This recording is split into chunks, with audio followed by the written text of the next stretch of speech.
오늘 보셨던 말씀에 보면은 태초에 하나님께서 이제 천지를 창조하셨다잖아요. 이걸 우리가 어떻게 이해를 해야 되고 어떻게 이거를 받아들일 것이냐, 이걸 생각하다 보면은 성경 창세기부터 요한계시록이 또 이 강대상에서 설교되어지는 내용들을 쉽게 어렵지 않게 잘 이해하고 받아들일 수가 있습니다. 대다수 사람과 사람 사이도 그래요. 사람과 사람 사이에서도 잘 의사소통이 안 되는 경우들이 있잖아요. 의사소통이 안 되는 경우는 뭐 해봐야 두세 가지 종류입니다. 서로 알고 있는 지혜와 지식의 수준이 좀 달라. 그러니 나는 곱하기를 얘기하고 있는데 저쪽에서는 더하기를 얘기하고 있으니 이해가 잘 안 되죠. 그리고 또 한 가지는 얘기는 하고 있는데 서로 간에 오해가 있어요. 그러니까 우리도 성도들끼리 이야기를 하다 보면은 이 사람은 당연히 나한테 이런 생각을 하고 있을 거야. 그래서 오해를 하고 있으면 그분이 어떤 얘기를 하고 어떤 말씀을 하더라도 다 내가 생각하고 싶은 대로 생각을 한단 말이에요. 이런 것들이 전부 성경에서는 욕심 내지는 정욕 내지는 탐심, 그리고 이거를 조금 더 어렵게 표현하면 육체의 요구, 이 요구들을 이루어 나가려고 탐심을 내고 욕심을 내고 정욕을 부린단 말이에요. 이게 다 내가 내 지식을 가지고 다른 사람들을 내 마음대로 판단을 한단 말이에요. 내 마음대로. 이걸 오해 이러잖아요. 오해다. 오해를 받는다. 아, 저 사람은 우리나라는 뭐 이럴 거야. 이거는 내 지식을 가지고 그냥 판단을 해버려요. 그냥 판단을 해버려. 이거 오해. 이거를 믿어. 이 뜻대로 가고 싶어 해. 누가 뭐라고도 변하지 않아. 이걸 욕심, 탐심 뭐 이렇게 하죠. 이런 욕구들, 육체의 요구, 이 요구와 욕심과 탐심이 있는 한은 절대로 내 발전은 없습니다. 내 것을 지켜내는 것은 성공을 하지만 절대로 나 이상을 키워나갈 수가 없죠. 창세기 1장이 그거 얘기해 주는 겁니다. 지금 내가 생각할 때는 돈이 없으면 이 세상을 못 살 것 같아요. 내 생각에는 다른 사람들이 다 힘들고 어렵다고 하는 병 걸리면 일찍 죽을 것 같아요. 다른 사람들 생각에 그럴 수 있죠. 그리고 몸이 연약하거나 그러면 제대로 된 행동을 못할 것 같아요. 옛날에 어른들이 항상 그런 말씀하셨거든요. 다른 건 몰라도 꼭 삼시세끼는 꼭 챙겨 먹어라. 그리고 하시는 말씀들 들어보면 자더라도 먹고 자라고 그러죠. 얼른 한술 뜨고 자라고. 그게 이제 그때 시대 때는 그게 맞을 수 있어요. 드실 게 보리밥밖에 없었으니, 그리고 해봐야 된장밖에 없었으니, 집에서 기르는 상추, 풀, 파, 뭐 이런 거밖에 없었으니 먹고 돌아서면 배고프죠. 먹고 돌아서면 배고프죠. 그런데 만약에 지금 저 다이어트 하는 사람들한테 아무리 피곤해도 먹고 자라고 해보세요. 그리고 요즘 시대 때 이제는 여러분 삼시세끼 다 챙겨 먹는 게 이제는 무시약하고 무지한 곳으로 흘러가죠. 여러분 간헐적 단식이 혹시 뭔지 아세요? 하루에 정한 시간만 딱 먹는 거예요. 하루에 정한 시간. 하루에 8시간이면 8시간. 그것도 해 떠 있을 때. 해 떠 있는 시간 동안에 딱 먹는 시간을 정하는 거예요. 그리고 그 이후는 배고파도 먹으면 안 돼. 이게 간헐적 단식이래요. 이게 뭐 100세를 살게 한다는 둥, 120세를 살게 한다는 둥. 그러면 이전에 삼시세끼 꼬박꼬박 다 먹고 평균 수명 50세, 60세 사셨잖아요. 지금은 먹을 걸 안 먹고 간헐적단식 하루에 한 끼씩 먹어가면서 120살, 130살 산다잖아요. 물론 영양 상태가 훨씬 달라진 건 사실이지만 옛날 어른들의 지식을 가지고 이 지식을 가지고는 하루에 한 끼만 먹는다 있을 수도 없어요. 그런데 요즘 의사들은 몸을 많이 움직이는 직업이 아니면 하루에 한 끼 이상 먹지 말라고 하죠. 한 끼를 제대로 먹고 한 끼 이상 먹지 말고, 과식하지 말고 한 끼 이상 먹지 말라고 하죠. 상황이 달라졌을 거예요.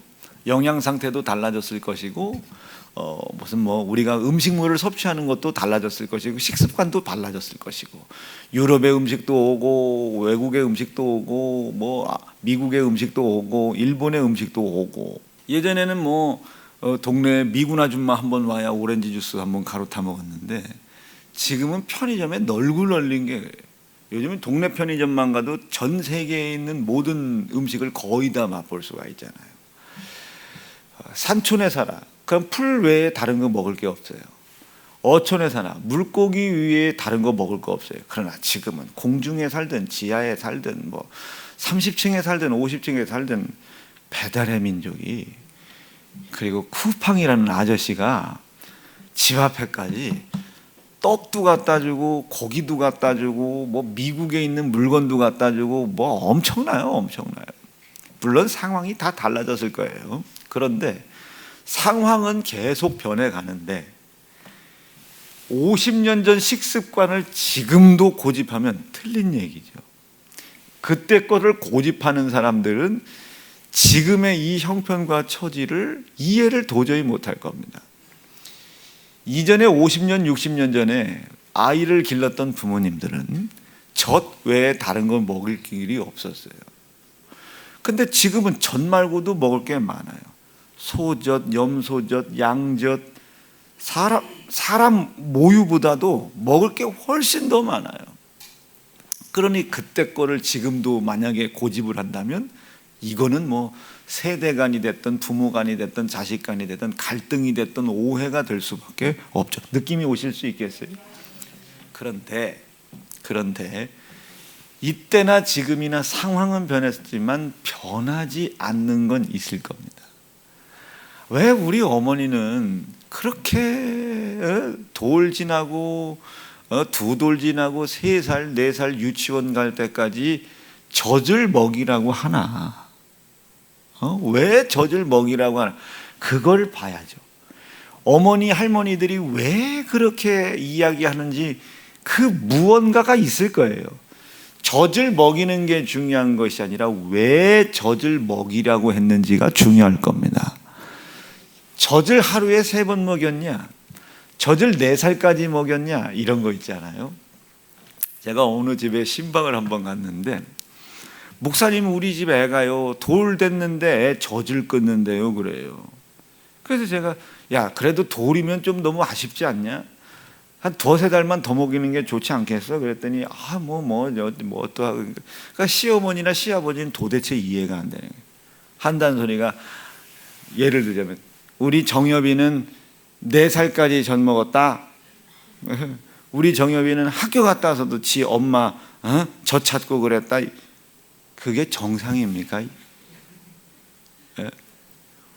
예전에 우리 할머니가 우리 막내 외삼촌이를 기르실 때 우리 막내 외삼촌이 중학교를 다닐 때도 갔다 와서 우리 할머니 젖을 찾았대요. 그러면서 우리 집사람에게 애기들은 젖은 오래 먹이라고, 초등학교 때까지 먹여도 상관없다고. 그러면 우리 입장에서는 이놈이 내 미쳤나? 이게 중학교에를 젖을 먹이나? 이럴 수 있잖아요. 상황이 바뀌었기 때문에 그 이야기와 이 일을 내 지혜와 지식만으로 판단하면 오해할 수 있어요. 노망난 할머니라고 판단할 수 있어요. 느낌이 오시겠죠? 그런데 조금 철이 들었다는 것은 내가 그 사람과 달라. 내 상황과 그 상황이 달라. 그래서 일단은 그 상황을 용납을 하는 거예요. 일단 그것을 내가 받아들이는 거예요. 그리고 내가 가지고 있는 지혜와 지식을 총동원하여 그 지혜와 지식으로 그것을 이해해 보려고 하는 거예요. 도저히 이해가 안 돼. 그럼 못 받아들이는 거죠. 자, 철이 들었다면 왜 우리 할머니가 삼촌 이야기를 하면서 중학교 때까지 젖을 먹였다고 말씀을 하셨나? 이거를 내 지혜로는 알 수가 없죠. 내 지식으로는 이해가 안 되죠. 그거를 이해하려고 묻고 또 묻고. 자, 철딱선이 없는 사람의 질문은 이럴 겁니다. 그거 할머니 지금까지 그렇게 먹으면 애 뭐 이렇게 돼요, 등신돼요, 요즘 먹을 게 얼마나 많은데, 이유식이 얼마나 많은데. 그 노인네 눈으로 봤을 때 이 세상 먹을 거 많은 거 모르시겠어요? 세상을 근 반백년을 100년을 살았는데. 이렇게 접근하면 이거는 철딱서니가 없는 거예요. 할머니, 삼촌이 중학교 때까지 먹었어요? 먹었지. 중학교 때까지 먹고도 이렇게 건강하게 가서 중학교 때까지 먹어서 그런 것이지. 이야기를 가만히 해보는 거예요.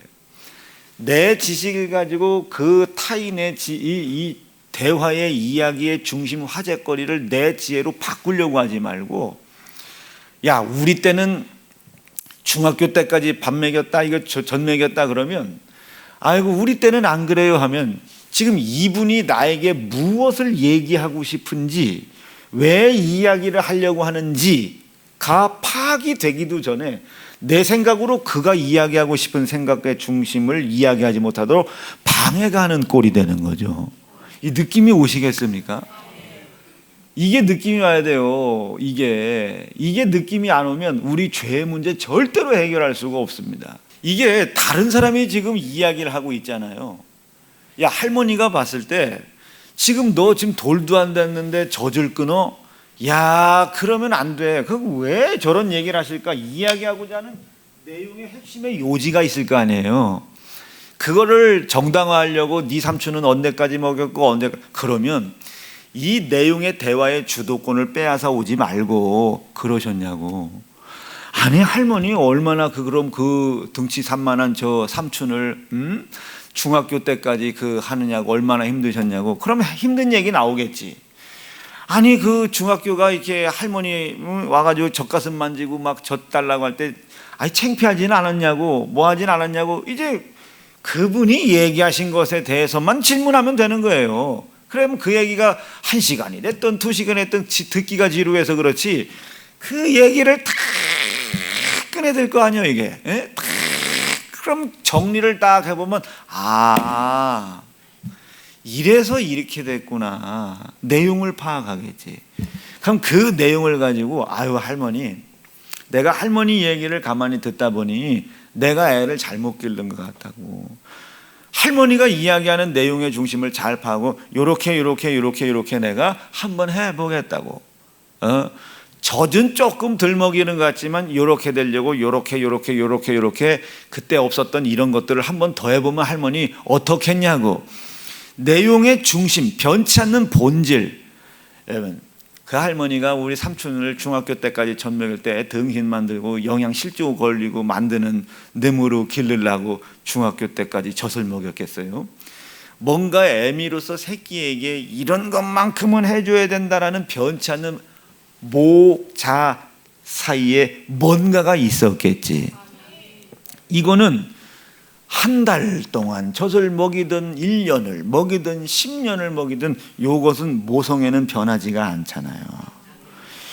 요 변하지 않는 것을 내가 끄집어내고 찾아낼 때까지는 절대로 그가 왜 어떤 본질을 가지고 어떤 목적을 가지고 저런 이야기를 하나, 이거를 오해를 하면 그 사람이 나를 비판한다고 생각해. 그 오해는 그 사람이 나를 판단한다고 생각하고 나를 공격한다고 생각해요. 이게 우물한 개구리입니다. 이 얘기를 왜 하는지를 끝까지 들어보는 거예요. 주도권을 나에게 갖고 오지 말고 네가 주도권을 줬으니 네 할 말 다 해보라는 거지. 네 할 말 다 해봐라. 여러분, 어제 저녁에 혹시 남편하고 아내하고 싸운 분이 계시면 집에 가서 한번 물어보세요.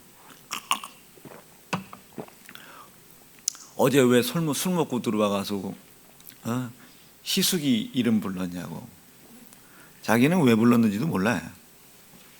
가만히 얘기를 듣고 들어봐. 듣다 보면 속상해가지고, 야, 나는 안 그런 줄 아냐? 이 주도권이 나한테 넘어오면 더 이상 이 사람은 본심을 이야기하지 않겠죠. 그러면 그때부터 서로 간에 오해는 쌓여져 가는 거예요. 누가 저에게 묻더라고요. 어떻게 목사님하고 사모님은 안 싸우고 살 수 있냐고. 싸울 일이 없겠습니까? 싸울 일이? 우리도 사람인데 제가 화가 나는 일이나 마음에 안 드는 일이 없겠어요? 마음에 안 드는 일이 생겼을 때는 일단 물어. 그거 그렇게 한 거 당신이 한 거 맞아? 그럼 물어요. 그럼 얘기를 하겠죠.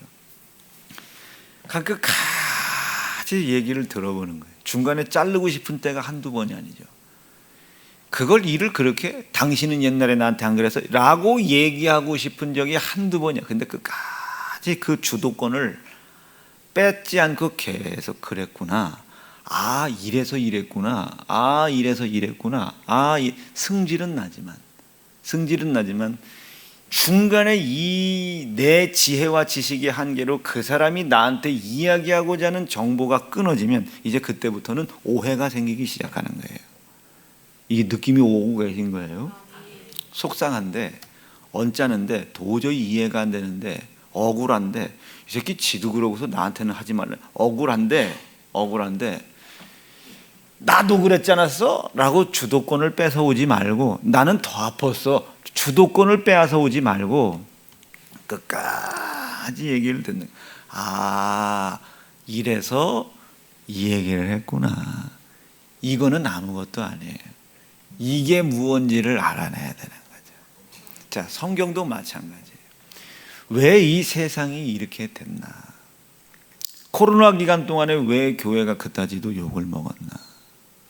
왜 욕을 먹었나? 그리고 왜 교회가 이렇게까지 급하게 무너져 가나? 첫째는 하나님에 대한 오해가 있을 겁니다. 예수를 믿는 사람들조차도. 왜 하나님께서 율법을 주셨나?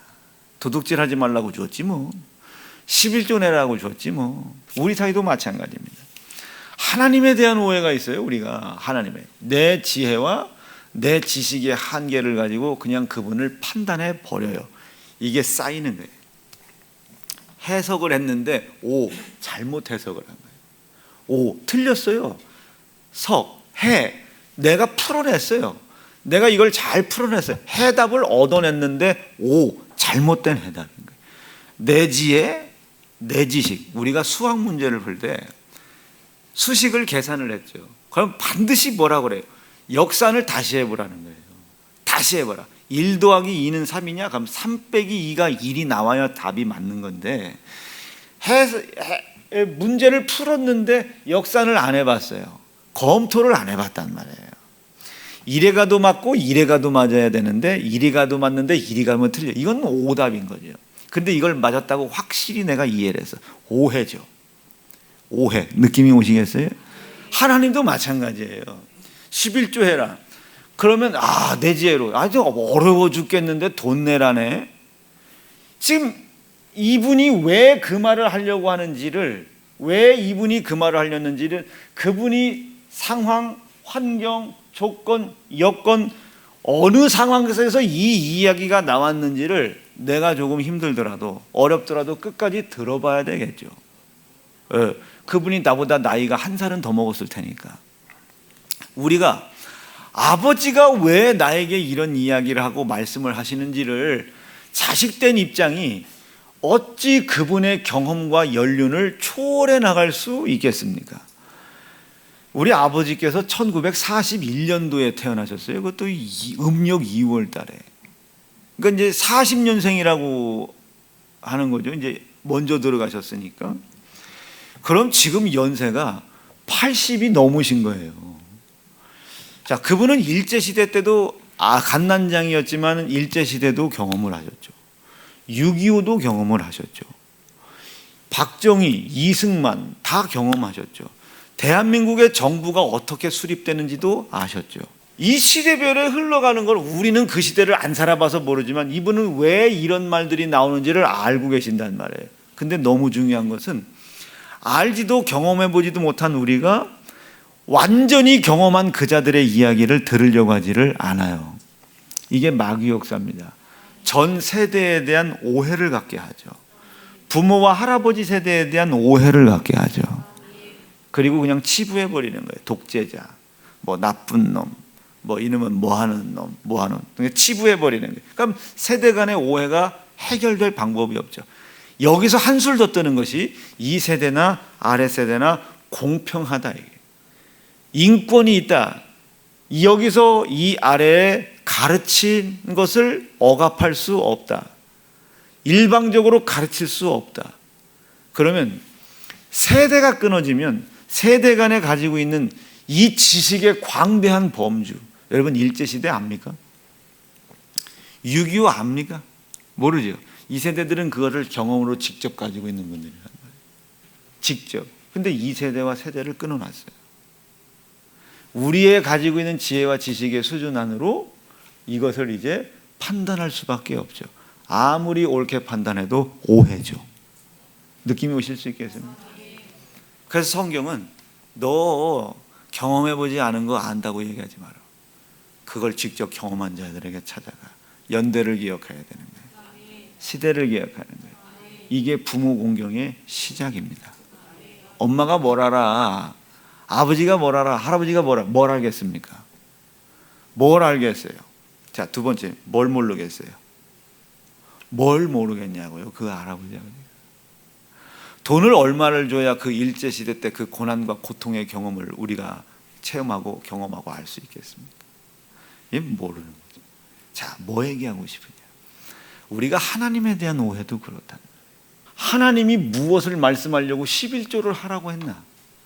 어떤 상황에서 11조를 하라고 얘기하셨나? 그 이야기를 하실 때 상황은 어땠었나? 주변의 상황은 어땠었고 환경은 어땠었고 역사적으로 어떤 사건들이 있었나? 이것을 우리가 모르잖아요. 모르는데 요즘같이 힘든 세상에 11조라는 건 율법 아닙니까? 라고 주도권을 내가 가지고 와버리면 왜 그가 그런 얘기를 하고 무엇을 우리에게 주려고 하시는지를 우리가 깨달을 수가 없죠. 변하지 않는 참된 진리를 우리가 받아들이고 수용하고 배울 수 있는 기회를 우리 스스로가 버리는 겁니다. 그래서 들으라는 거예요. 청종하라는 거예요. 말을 조심하라는 거예요. 조심해라. 제가 저 용전동을 넘어가면서 여기까지 오면서 제가 변한 게 하나가 있습니다. 어지간한 어른들이 저한테 얘기하는 거는 예, 내 속에 안 맞아. 끝까지 주도. 그러면 그때 그랬어요? 나랑 지금 생각이 다른데도 그때 그러셨어요? 이야, 그 요즘 세상으로는 그게 이해가 안 되는데 그때는 그러셨다. 그렇죠? 그랬구나. 결국 그것을 통해서 얘기하고 싶어하는 것이 나온단 말이에요. 그것이 진리인 거예요. 그것이. 여러분, 지금 원다의 성도가 지 애를 기르는 거하고 장희신 권사님이 원다의 성도를 길렀을 때하고 모종이 바뀔라나요? 자기 새끼를 사랑하는 것이 바뀌지는 않을 거예요. 그거를 알 때까지는 엄마가 나를 길렀을 때 이야기하는 걸 잔소리라고 생각하고 지금 내가 하율이를 이렇게 하면 잘 기를 수 있다라는 내 지식을 가지고 엄마가 나를 잘 길렀을 때 그것을 잘라내지 말라는 거예요. 내 지혜와 지식의 한계를 가지고 판단하지 말라는 거예요. 이거 여러분 오늘 설교 느낌 잘 오셔야 되는 거예요. 11조 해라. 그러면 여러분들이 일단 딱 귀를 닫고 잘라내지 말고 내 지식으로 돈 내라는 소리구만. 잘라내지 말고 왜 하나님이 저 말씀을 했나? 무엇을 나에게 주시려고 저 말씀을 하셨나를 끝까지 들어보는 거예요. 끝까지. 내 지혜와 지식으로는 이해가 안 되죠. 이해가 안 된다고 잘라버리면 그분이 그 말씀을 왜 하셨는지를 모르는 상태에서 내가 그것을 판단해내면 오해가 쌓이는 겁니다. 이런 사람들은 10년, 20년 신앙생활이 더해져 가면 더해져 갈수록 점점 악해져 가죠. 악하고 게으른 자들이에요. 회칠한 무덤이 되는 거예요. 그리고 하나님의 성령으로 인침받는 자가 아니라 이게 이제 죄로 인침받은 자가 되는 거죠. 굳어버리는 거예요. 이제 하나님께서도 포기하는 거예요. 저 사람들은 예수님이 오셔도 예수를 믿지 않을 사람들, 화 있을진저. 서기관과 바리새인들. 자기가 예수가 구세주인 줄 알면서도 예수를 죽이라잖아요. 이게 굳어져 가는 거예요. 회칠한 무덤이 되어져 가는 거예요. 이게 가식과 외식의 옷을 입어가는 거예요. 인맞은 자가 됩니다. 성경에서는 이것을 화인 맞았다. 불도장이 찍힌 거예요. 불도장이 찍힌 거예요. 예수를 팔아넘기죠. 예수를 모욕하죠. 예수를 등욕하죠. 읽어볼까요? 시작. 자기 양심이 화인말. 자, 이 양심은 어떤 양심이겠어요? 나를 위해 십자가에 고난당하신 아들 예수를 보고 그 예수가 고난당하심에도 불구하고 그것을 알매도 불구하고 보내신 그 하나님을 향하여 내 양심이 움직여가는 겁니다. 이건 침례 아니고선 방법이 없어요. 양심이 화인 맞아서 외식함으로 거짓말하는 자들이다. 내 신앙의 양심이 잘못 발동을 하는 겁니다. 잘못 발동. 태초에 하나님이 천지를 창조한 겁니다. 왜 창조했는지를 봐야지. 천지가 어떻게 지어졌겠어라고 오해하지 말고 그분이 천지 창조에 대한 이야기를 가지고 무엇을 얘기하고 싶었는지를 마음엔 안 들어도 들어봐야죠. 끝까지 듣고 보니까 결국 그게 어떻게 돼요? 아, 나 영원히 살게 하려고 하는구나. 그럼 이 천지 창조는 왜 얘기한 거예요? 영원한 영생을 위하여 나에게 이걸 이루어 주려고 얘기하신 거예요. 다 보세요. 할머니의 잔소리로 들리는 거예요. 그 잔소리 왜 하게 했어요? 나 죽이려고 하겠어요? 애 이렇게 길러라. 그 애가 할머니 새끼입니까? 내 새끼입니까? 내 새끼. 할머니 고맙다고. 내 새끼 걱정해줘서 고맙다고.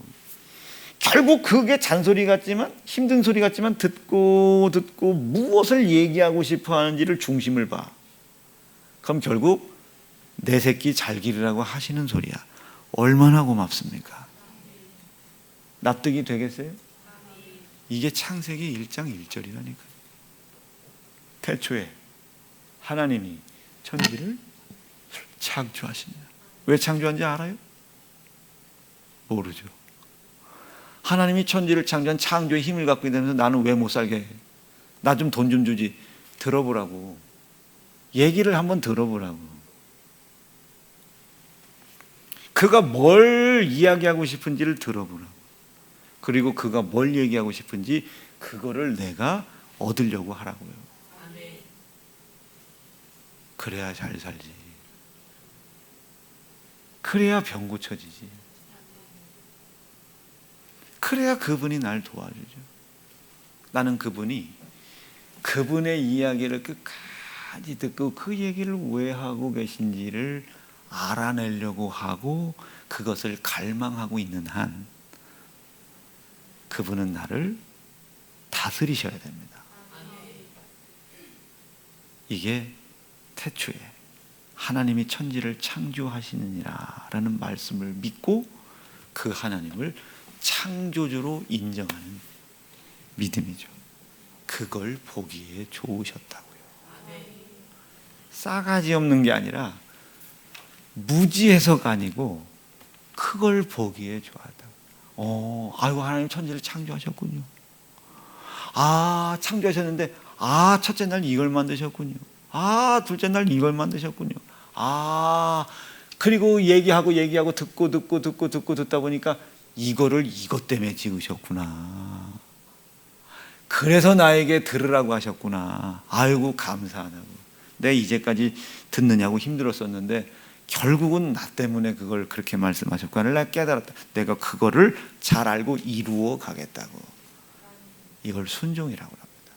이럴 때에 율법으로는 불순종의 행위가 있음에도 불구하고 죄 있다고 이야기하지 않고 나를 보기에 심히 좋아하시는 겁니다.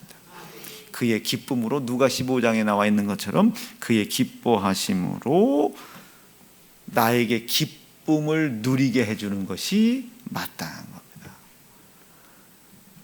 오늘 보시기에 심히 좋은 분들 되기를 간절히 바랍니다. 하나님에 대한 오해가 창세기 1장 1절로 해결되어지기를 간절히 바라요. 이게 어떻게 지어진 거야? 이게 만든 게 맞아? 이게 하지 말고 들어보라고요. 뇌를 내려놓고 들어볼. 아니요, 그렇고요. 당신 말이 옳죠. 뇌를 내려놓고 오늘 분명히 하나님 보기에 심히 좋으신 일들이 이루어지실 줄로 믿습니다. 기도하겠습니다. 하나님, 오늘 창세기 1장 1절 말씀이 내 속에서 하나님 보시기에 심히 좋은 일들로 나타나고 열매될 수 있도록 복내려 주시옵소서. 예수님 이름으로 기도하옵나이다. 아멘.